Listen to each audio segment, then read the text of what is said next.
Hello friends, good morning. मैं हूं राहुल और मैं जुड़ चुका हूं आप लोगों से एक नई वीडियो के साथ, जिसमें हम पढ़ने वाले हैं अपने साहित्यिक स्रोतों के बाद पुरातात्विक स्रोतों और आद्य इतिहास के बारे में थोड़ा सा, कि आद्य इतिहास में क्या चीज़ें थीं जिनको लिखा तो गया लेकिन पढ़ा नहीं गया। आइए तो हम अपनी नेक्स्ट वीडियो लेक्चर में आज डिस्कस करते हैं आगे की चीज़ों के बारे में। हम लोगों ने पिछले वीडियो लेक्चर में जैन धर्म, बौद्ध धर्म, वेद और कुछ विदेशी यात्री के अलावा मनुस्मृति के बारे में पढ़ा था, और साथ ही साथ याद होगा आप लोगों को कि हम लोगों ने और भी चीज़ों के बारे में डिस्कस किया था। आज इस वीडियो लेक्चर में हम अपने हड़प्पा सभ्यता और पाषाण काल और वैदिक काल के बारे में डिस्कस करने वाले हैं, जो कि एक महत्वपूर्ण सेशन होने वाला है, क्योंकि ये जो हड़प्पा सभ्यता है और पाषाण काल है और वैदिक काल है, यहाँ से कभी कभी एक आध क्वेश्चन किसी एग्जाम्स में पूछ लिया करते हैं। यहाँ से कुछ ऐसे क्वेश्चंस बनते हैं जो आप लोगों के लिए मतलब रामबाण साबित होते हैं। तो मात्र हम 15 से 20 मिनट की इस वीडियो में आप लोगों को कुछ ऐसे महत्वपूर्ण क्वेश्चंस के बारे में डिस्कस करने वाले हैं जो आपके एग्जाम्स के लिए बहुत ही महत्वपूर्ण होने वाले हैं। तो प्लीज़ कनेक्ट हो जाइए मेरे साथ और सेशन को लाइक सब्सक्राइब करना ना भूलिए। आपको अगर वीडियो पसंद आती है तो please do subscribe and like my video. ठीक है, तो हम स्टार्ट करते हैं अपने वीडियोज़ को। सबसे पहले हम पढ़ेंगे पाषाण काल। देखिए, हम लोग पढ़ रहे हैं पाषाण काल। पाषाण काल एक ऐसा समय था जब लोग बाग बिना कपड़ों के रहा करते थे, झुंड बनाकर रहा करते थे। लोग झुंड बनाकर इसलिए रहा करते थे ताकि उन लोगों को मतलब जंगली जानवरों से सुरक्षा मिल सके। और पाषाण काल क्यों कहा गया? क्योंकि पाषाण काल पत्थर का काल था, इसलिए इसे पाषाण काल कहा गया। लोग पत्थर के औजार बनाया करते थे अपने शिकार करने के लिए, अपना जीवन यापन करने के लिए लोग पत्थर के औजार बनाया करते थे। और जो पाषाण काल है उसको 3 भागों में डिवाइड किया गया है: पुरापाषाण काल, मध्य पाषाण काल और आपका हो गया नवपाषाण काल। इनमें जो महत्वपूर्ण खोजें हुई हैं, इनमें जो महत्वपूर्ण तथ्य थे, उनको लेकर मैं आपके बीच में आ गया हूं। तो अब आपसे डिस्कस करता हूं फर्स्ट पाषाण काल से। तो पाषाण काल को पत्थर का काल कहते हैं। पाषाण काल को पत्थर का काल कहते हैं और इनको 3 भागों में डिवाइड किया गया है। पहला है पुरापाषाण काल। पुरापाषाण काल पहला है पुरापाषाण काल। पुरापाषाण काल में औजार जो थे वो बेडौल थे। औजार जो थे वो बेडौल थे, बिल्कुल बेडौल थे, मतलब नुकीले नहीं थे, पहले बिल्कुल बेडौल थे और भौंडी आकृति के थे। भौंडी आकृति के थे। तो आप लोग बिल्कुल रट मारिए कि पुरापाषाण काल में औजार जो थे वो बेडौल आकृति के थे, बेडौल थे और भौंडी आकृति के थे। और पत्थरों से आग जलाना इसी काल में सीखा। लोगों ने आग की खोज कब की? पुरापाषाण काल में। तो पाषाण काल के अंतर्गत हम पढ़ रहे हैं पहला पुरापाषाण काल। और पुरापाषाण काल की महत्वपूर्ण खोज थी पत्थर से आग जलाना। पाषाण काल की मेन उपलब्धि थी पत्थर से आग जलाना। और लोग झुंड बनाकर रहते थे। मैंने पहले ही बोला है कि पुरापाषाण काल में या पाषाण काल में लोग झुंड बनाकर रहा करते थे ताकि उनके जीवन को कोई खतरा ना आए, जंगली जानवर उनको शिकार ना करे। धीरे धीरे लोगों में परिवर्तन आते हैं और वो परिवर्तन इस तरह से आते आते आज के जीवन में आप देख ही सकते हैं। तो हम पाषाण काल के बाद हड़प्पा सभ्यता, वैदिक काल को पढ़ते हुए फिर हम आगे की जो करेंगे तो आप लोगों को चीजें समझ में आने लगेंगी। आप लोग बिल्कुल जुड़े रहिए मेरे साथ, आपको इतिहास समझने आने वाला है। कुछ ही वीडियो लेक्चर्स के बाद आप इतिहास को महसूस करेंगे। देखिए, मैंने बहुत ही महत्वपूर्ण तथ्य लेकर आप लोगों को ये वीडियो बनाने की कोशिश किया है। तो आप लोग ये कोशिश कीजिए कि उसको ज़्यादा से ज़्यादा समझने की कोशिश कीजिए। और आप लोग अभी अगर आपको डिटेल्स में नहीं मिल पा रही हैं चीज़, तो ज़्यादा वो चीज़ें हम आपको बाद में देने वाले हैं। तो अभी आप जितना है उतने से काम चलाइए। और ये आपके एग्जाम्स के लिए 90% है। तो डोंट वरी अबाउट इट, आप लोग जुड़े रहिए और वीडियो को लाइक जरूर कीजिएगा। फिर हम बात करते हैं मध्य पाषाण काल की। देखो मध्य पाषाण काल में जो लोग थे वो संग्राहक बन चुके थे, मतलब ये लोग खेती करने का ज्ञान पा चुके थे और ये लोग संग्राहक बन चुके थे, और कुत्ता इनका फालतू जानवर बन गया था, पालतू जानवर बन गया था। ये लोग कुत्ते को पालने लगे थे और साथ ही साथ इन लोगों ने अनाज पैदा करने के लिए, मतलब मैं बोल रहा हूं पहले ही कि ये लोग अनाज पैदा करने लगे थे। तो मध्य पाषाण काल को हमने देखा, इसकी जो मेन उपलब्धि थी वो थी कि जो मनुष्य था वो संग्राहक बन चुका था और कुत्ता इनका पालतू जानवर बन चुका था और अनाज ये लोग निकालने लगे थे। अब कुछ पुरातत्व वेताओं का कहना है कि ये लोग अनाज निकालना जो सीखे थे, स्टार्टिंग में इन लोगों ने कोई बीज डाला होगा और फिर वो बीज उगा तो इन्होंने दोबारा उसको डाला, तो इस तरह से वो लोग अनाज निकालना सीखे थे। इसके बाद आता है नवपाषाण काल। आप बिल्कुल डिटेल में जानने के लिए हमारे साथ कनेक्टेड रहिए, हम आपको बाद में डिटेल्स में भी पढ़ाएंगे। तो नवपाषाण काल में जो मनुष्य था वो उत्पादक बन चुका था। देखिए संग्राहक बना मध्य पाषाण काल में और उत्पादक बना नवपाषाण काल में। इस टाइम पे जो उनके आकार थे ये भी सब पत्थर के थे, इसीलिए इसे पत्थर युगीन काल भी कहते हैं। इस टाइम पे जो उनके औजार थे, कुल्हाड़ी बन गई थी, हसिया बन गई थी और पशुपालन भी ये लोग करने लगे थे। तो अब कुल्हाड़ी हसिया जैसे बेडोल की जगह सुडोल जो उनके हथियार थे वो हो चुके थे। और साथ ही साथ इस जो काल की सबसे बड़ी मेन उपलब्धि है वो है पहिए का आविष्कार। जी हाँ, पहिए का आविष्कार इसी काल में हुआ था, नवपाषाण काल में। और इस काल में एक और चीज थी जिस टाइम पे ये मिलता है, साक्ष्य मिलते हैं कि मृतकों के साथ उनके खाने पीने की सामग्री डाला करते थे लोग, ताकि उनको लगता था, ये धार्मिक उनकी रुचि थी, वो लोग समझते थे कि जो हमारे पूर्वज हैं जो अब खत्म हो चुके हैं वो अपनी कब्र के अंदर खाना पीना खाते रहेंगे। तो ये उनका एक मानना था, तो मृतकों के साथ वो खाने पीने की चीजों को दफनाने लगे थे। साथ ही साथ ये हो गया आपका पुरापाषाण काल के तीनों भाग, पुरापाषाण, मध्यपाषाण, नवपाषाण। अब हम बात करते हैं धातु काल की। देखिए एक नवपाषाण के खत्म होते होते स्टार्ट होता है धातु काल। धातु काल को क्यों धातु काल कहते हैं? क्योंकि इसमें सर्वप्रथम पहले ही पत्थर के बाद सबसे पहले जो पहली धातु थी वो थी तांबा। सबसे पहले उन्होंने तांबे का यूज किया, यह प्रथम धातु थी जो पाषाण काल के लोगों ने यूज की थी। और फिर धीरे धीरे इन लोगों ने तांबे में टिन मिलाकर कांसा का उपयोग करना स्टार्ट किया था। तांबे को धीरे धीरे पिघलाकर और साथ ही साथ टिन को मिलाकर कांसे का उपयोग कर लिया था। सोचिए उस समय पे कैसे किया होगा इन लोगों ने, कैसे वो भट्टी बनाई होगी हो। और हम लोग इतने जल्दी हार मान लेते हैं और किसी भी चीज को करने से पहले ही एंड कर देते हैं। तो don't worry about it, connected रहिए और हम आपको बेटर नॉलेज देने वाले हैं। तो ये था पाषाण काल जिसमें हमने पढ़ा पुरापाषाण, मध्यपाषाण, नवपाषाण और धातु काल। ये इनके महत्वपूर्ण क्वेश्चन थे जो कि आपको बिल्कुल एक सीक्वेंसिक वे में हमने दिए हैं और ये अति महत्वपूर्ण सीरीज है, तो आप लोग बिल्कुल कनेक्टेड रहिए। इसके बाद हम पढ़ते हैं प्रथम नदी घाटी सभ्यता, जिसमें हम सिंधु सभ्यता के बारे में पढ़ते हैं और इसी को हड़प्पा सभ्यता कहते हैं। ये 2500 ईस्वी से 2500 ईसा पूर्व से 1520 ईसा पूर्व के बीच की सभ्यता है।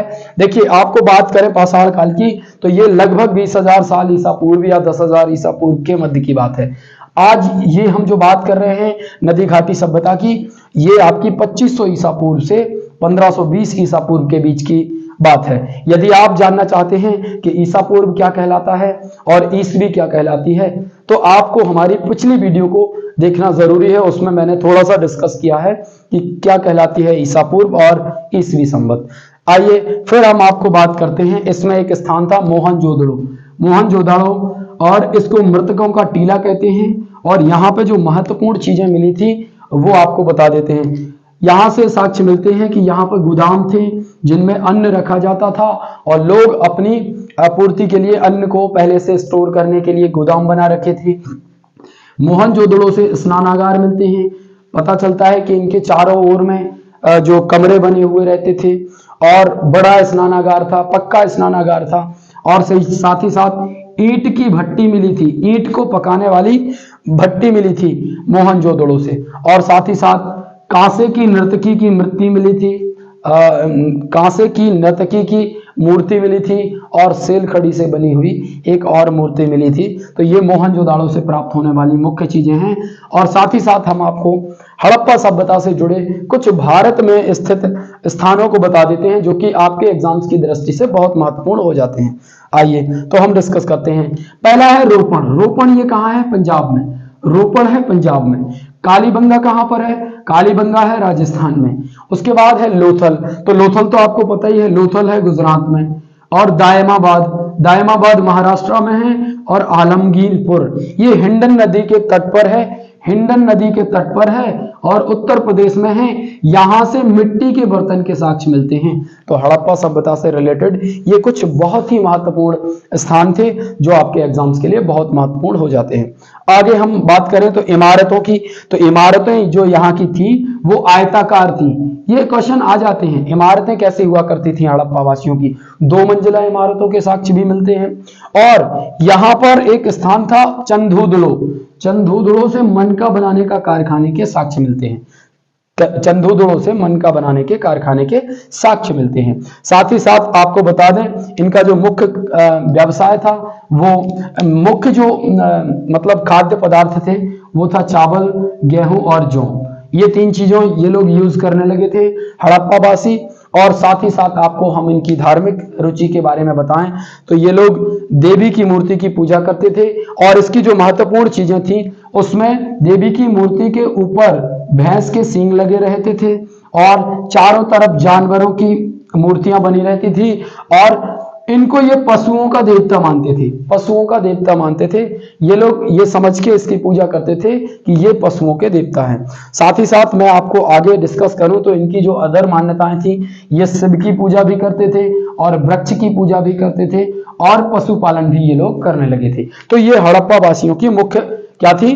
उपलब्धियां थी। उसके बाद हम डिस्कस करते हैं कि देखिए इसको आद्य इतिहास भी कहते हैं, क्योंकि हमने आपको पहले वीडियो लेक्चर में आपको बता रखा है कि आद्य इतिहास क्या होता है और प्राक के इतिहास क्या होता है और ऐतिहासिक काल क्या होता है। तो आप ये वीडियो देखने के बाद पहले वीडियो को जरूर देख लीजिएगा जिससे आपको आद्य और प्राक और ऐतिहासिक काल के बारे में जानकारी प्राप्त हो। तो साथ ही साथ हम आपको बता दें कि ये आद्य इतिहास का काल है, क्योंकि इस टाइम पे हमें क्या मिला है? कुछ लिखित सामग्री तो मिली है लेकिन उसका वाचन नहीं कर पाए। इससे इंपॉर्टेंट क्वेश्चंस को और मैंने 2-4 क्वेश्चन को डिस्कस किया है, उनको भी हम डिस्कस कर लेते हैं। तो ये सभ्यता कैसे नष्ट हो गई इसके बारे में कोई बिल्कुल महत्वपूर्ण कोई ऐसा साक्ष्य मिला नहीं। तो लोगों का मत है कि हो सकता है ये सभ्यता बाढ़ के द्वारा नष्ट हो गई हो, भूकंप के द्वारा नष्ट हो गई हो, या फिर कोई महामारी के द्वारा नष्ट हो गई हो। तो ऐसे कई अनेक मत हैं कि ये सभ्यता कैसे नष्ट हुई होगी। इससे ये क्वेश्चन आता नहीं है कि कैसे नष्ट हुई है, तो आप लोगों को इतना ज्यादा उस पर डिस्कस करने की जरूरत है नहीं। अगर आपको डिटेल में पढ़ना है तो मैं आपको बाद में डिटेल में पढ़ाऊंगा, तो आप मेरे साथ कनेक्टेड रहिएगा।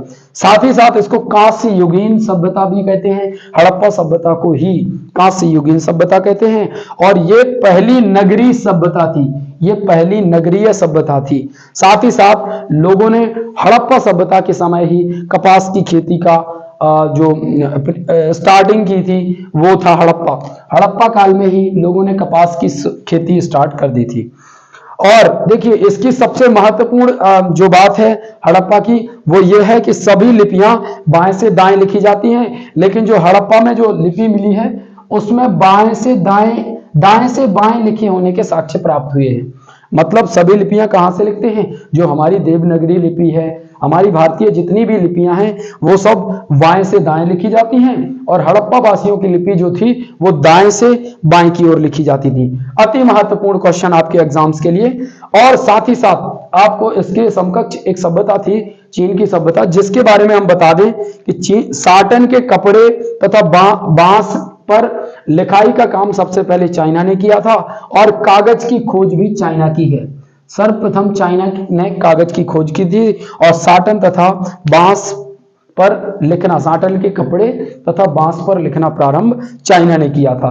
वीडियो को लाइक जरूर करते रहिएगा। अब हम आप आने वाले हैं वैदिक काल पे। तो आप लोगों ने इस तरह से कितने अच्छे तरीके से नदी घाटी सभ्यता के बारे में पढ़ा, बहुत ही बिल्कुल शॉर्ट नोट की तरह आप लोगों ने पढ़ा। जो एग्जाम्स में आते हैं केवल उन्हीं चीजों को पढ़ा। हो सकता है कुछ चीजें इसमें से छूटी हो, लेकिन आपको एक तरीका आ जाएगा कि किस तरह से हम पढ़ते हैं और इसमें आप और भी चीजें ऐड कर सकते हैं। मैंने इनको शॉर्ट किया है, आप लोग थोड़ा और इनमें से जो महत्वपूर्ण चीजें हैं उनको ऐड कर सकते हैं। तो आइए इसी क्रम में हम अब वैदिक काल पे चलते हैं। बस 5 मिनट में और आपकी वीडियो बिल्कुल होने वाली है और उसी के साथ साथ हम आपको एक शानदार जानदार सेशन का एंड करने वाले हैं। तो जुड़े रहिए और लाइक करते रहिए। अब हम आते हैं वैदिक काल पे। देखिए हड़प्पा सभ्यता के बाद देखिए सबसे पहले क्या हुआ, पाषाण काल। पाषाण काल के बाद क्या है, आपकी नदी घाटी सभ्यता। नदी घाटी सभ्यता क्यों कहते हैं, क्योंकि लोग अपने जीवन यापन के लिए ज्यादातर लोग नदियों के पास रहा करते थे ताकि उनके लिए जो रहना जीवन है वो सुगम हो जाए, क्योंकि नदी के पास बहुत सारे संसाधन होते हैं, इसीलिए लोग सिंधु नदी के पास आकर बसते थे। अब बात करें हम इनकी पाषाण काल की, तो इस समय पर लोगों को विशेष ज्ञान नहीं था, लोग ऐसे ही रहते थे, कपड़े नहीं पहना करते थे। तो हड़प्पा पाषाण काल के बाद आई आपकी नदी घाटी सभ्यताएं, ये भारतीय सभ्यता थी। इसके बाद अन्य देशों में अलग अलग सभ्यताएं हुई हैं, मेसोपोटामिया की सभ्यता, मिस्र की सभ्यता, चीन की सभ्यता। तो ये सभ्यताओं के बारे में डिटेल में पढ़ने की उतनी जरूरत नहीं है, एग्जाम्स में नहीं आते हैं। तो जितना आता है मैंने डिस्कस आपसे कर लिया है नदी घाटी सभ्यता के बारे में, और बाकी का हम डिस्कस करेंगे बाद में जब एग्जाम्स फरवरी में एंड हो जाएंगे उसके बाद। तो हम आते हैं वैदिक काल पे। आइए देखिए वैदिक काल को आर्यों का काल कहते हैं। आर्य का अर्थ होता है श्रेष्ठ, आर्य का अर्थ होता है श्रेष्ठ। अब वेदों की बात करें तो वेद से बना है वेद, वेद से बना है वेद, और वेद जो शब्द है वो संस्कृत का है, इसका अर्थ होता है जानना। तो वेदों का अर्थ होता है जानना। वेद वेद से बना है, वेद संस्कृत भाषा का एक शब्द है। और इसमें हम बात करते हैं ऋग्वैदिक कालीन की, ऋग्वैदिक कालीन समाज की। तो ऋग्वैदिक काल और आपका उत्तर वैदिक काल, दो भागों में इसको डिवाइड किया गया है। मैंने उत्तर वैदिक काल मेंशन नहीं किया है तो आप लोग कर लीजिएगा। उत्तर वैदिक काल, उत्तर वैदिक काल, उत्तर वैदिक काल जो है आपका 1000 से लेके 600 बीसी तक है। बीसी का मतलब होता है बिफोर क्राइस्ट, इसका मतलब होता है ईसा पूर्व। मैंने पहले ही बोल रखा है कि पिछले वीडियो लेक्चर में मैंने इसके बारे में डिस्कस किया हुआ है। तो ऋग्वैदिक कालीन समाज जो था वो 1500 ईस्वी ईसा पूर्व से 1000 ईसा पूर्व के बीच का समय माना जाता है। इस समय में आर्य थे। आर्य कहां से आए थे, इसके आने के मत में कई मत हैं। इनकी भाषाएं क्या थी, इसमें कई मत हैं। तो हम उन क्वेश्चंस के बारे में डिस्कस करते हैं जो आर्यों से आते हैं। आप यकीन मानिए आर्यों में से इनमें से एक ना एक क्वेश्चन हर एग्जाम्स में बन जाता है, और ये एग्जाम्स आपके यूपी पुलिस की दृष्टि से, हिंदी की दृष्टि से भी बहुत महत्वपूर्ण है, क्योंकि कुछ ऐसे शब्द हैं जो हिंदी में भी आ चुके हैं। तो ऋग्वैदिक कालीन समाज के बारे में पढ़ते हैं। इस टाइम पे जन हुआ करता था, सबसे बड़ी इकाई थी जन। जन का प्रमुख राजा हुआ करता था। उसके बाद सेकंड इकाई थी बिस, बिस का बिस्पति हुआ करता था प्रमुख। ग्राम का ग्रामीणी प्रमुख हुआ करता था, और कुल का कुलप या कुलपा हुआ करता था। तो ये इनकी बड़े से छोटी इकाई है। सबसे बड़ी इकाई जन थी, दूसरी जो थी वो बिस थी, तीसरी ग्राम थी, उसके बाद कुल या ग्रह थी। इनके ये प्रमुख थे। जन का प्रमुख राजा होता था, बिस का प्रमुख बिसपति हुआ करता था, ग्राम का ग्रामीणी और कुल का कुलप हुआ करता था। यज्ञ के बारे में बात करें तो यज्ञ पुरोहित करवाते थे।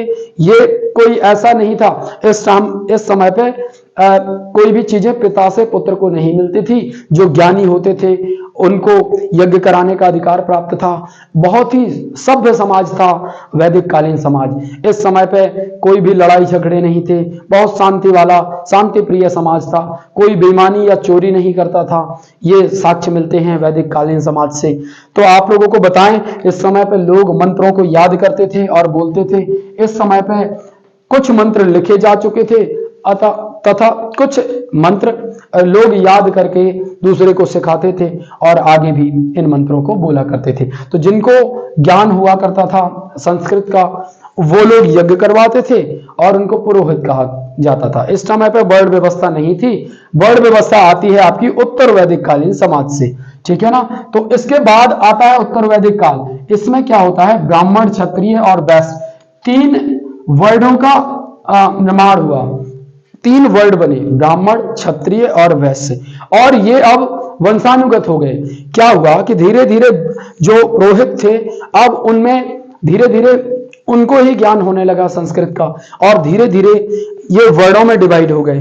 ब्राह्मणों का उदय हुआ जो अब यज्ञ करवाते थे, ये अपने हिसाब से अब चढ़ोतरी लिया करते थे लोगों से, गाय दान में लिया करते थे और सारी चीजें भी किया करते थे।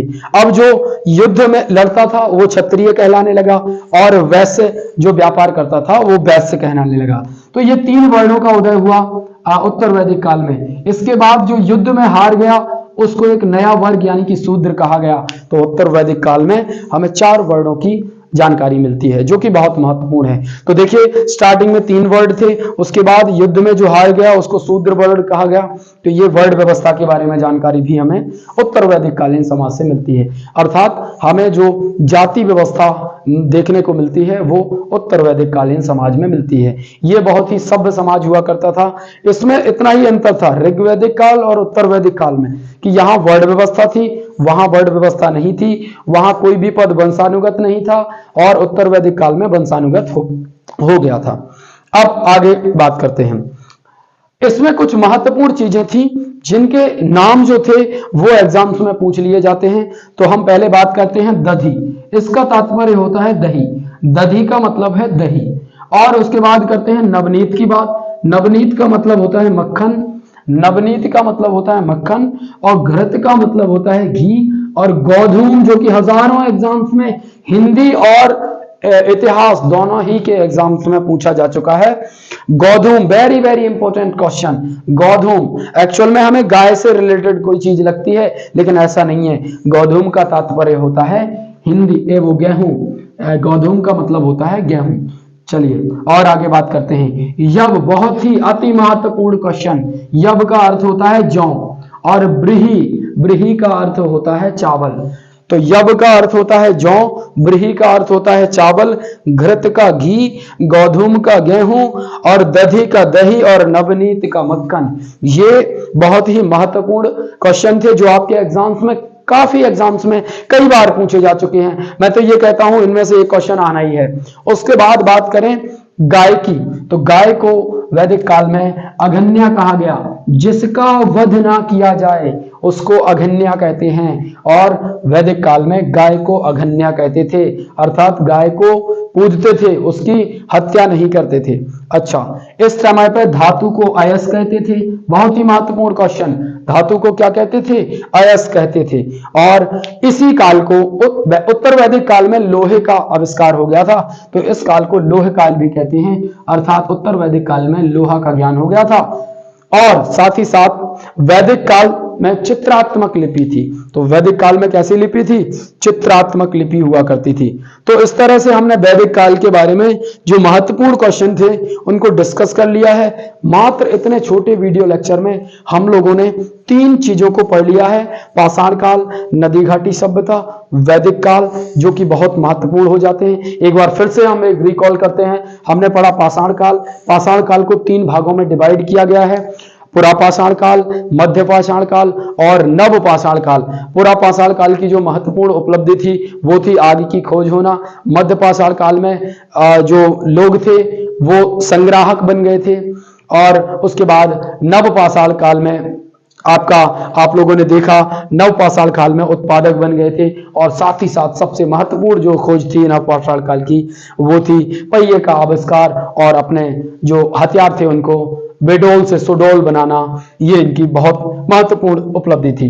कुत्ता इनका पालतू जानवर मध्य पाषाण काल में बन गया था, और इन लोगों ने अनाज को पैदा करना भी मध्य पाषाण काल में कर लिया था स्टार्ट। इसके बाद हम नदी घाटी सभ्यता के बारे में पढ़ रहे थे। सिंधु सभ्यता, जो कि 2500 ईसा पूर्व से 1520 ईसा पूर्व के बीच की सभ्यता मानी जाती है। सिंधु नदी के पास होने के कारण इसको सिंधु सभ्यता भी कहते हैं। इसी को हड़प्पा नाम नामक स्थान के पास होने के कारण इसको, ये हड़प्पा जो है वो पाकिस्तान में है और इसको हड़प्पा सभ्यता भी कहते हैं। मोहनजोदड़ो जिसे मृतकों का टीला कहते हैं, वहां पर ये महत्वपूर्ण चीजें प्राप्त हुई हैं। और भारत में आपको ये महत्वपूर्ण स्थान थे रोपड़, कालीबंगा, लोथल, दायमाबाद, और इमारतें आयताकार थी। चावल, गेहूं, जौ इनके खाद्य पदार्थ थे और मनका बनाने का कारखाना चंदूदड़ो में था। उसके बाद शिव, वृक्ष और पशु की पूजा करते थे और इसको आद्य इतिहास कहते ही हैं, क्योंकि यहाँ पे की जो चीजें थी वो पढ़ी नहीं गई हैं। इस तरह से कपास का सर्वप्रथम जो प्रयोग किया था और उसको पैदा किया था वो हड़प्पा वासियों को जाता है। इनकी जो महत्वपूर्ण चीजें थी, हमने नदी घाटी सभ्यता, वैदिक काल और पाषाण काल की जो महत्वपूर्ण चीजें थी आपके बीच में डिस्कस करी। आपको हमारी वीडियो कैसी लगी जरूर कमेंट में लिख करके बताइएगा और सपोर्ट कीजिएगा, ताकि मैं आगे और भी वीडियो बना पाऊं और आपके लिए और बेहतर चीजें दे पाऊं। और एक बेटर कंटेंट बनाने के लिए मैं आपको ऑनलाइन नोट्स भी प्रोवाइड करा पाऊं। तो जल्दी ही मैं नोट्स बनाकर आपके जो नोट्स हैं वो आपके डिस्क्रिप्शन में लगाने वाला हूं पीडीएफ के तौर पे। तो बहुत जल्दी आप मेरी वीडियो को लाइक कीजिएगा और मैं बहुत जल्दी आपको नोट्स प्रोवाइड करने वाला हूं। और क्लास नोट्स मैं हर क्लास के नीचे एक पीडीएफ के तौर पे लगाने वाला हूं। आज ही मैं इनको कनेक्ट करने वाला हूं। तो आप लोग अगर पीडीएफ चाहते हैं इस बोर्ड की, जिसमें जो महत्वपूर्ण चीजें हैं, तो आप मात्र 2 सेकंड में उसको फ्री में डाउनलोड कर सकते हैं और आप अपनी तैयारी को एक नया आयाम दे सकते हैं। तो इसी के साथ हम विदा लेते हैं। Thank you for watching my video. Like, share, subscribe. Good bye, take care.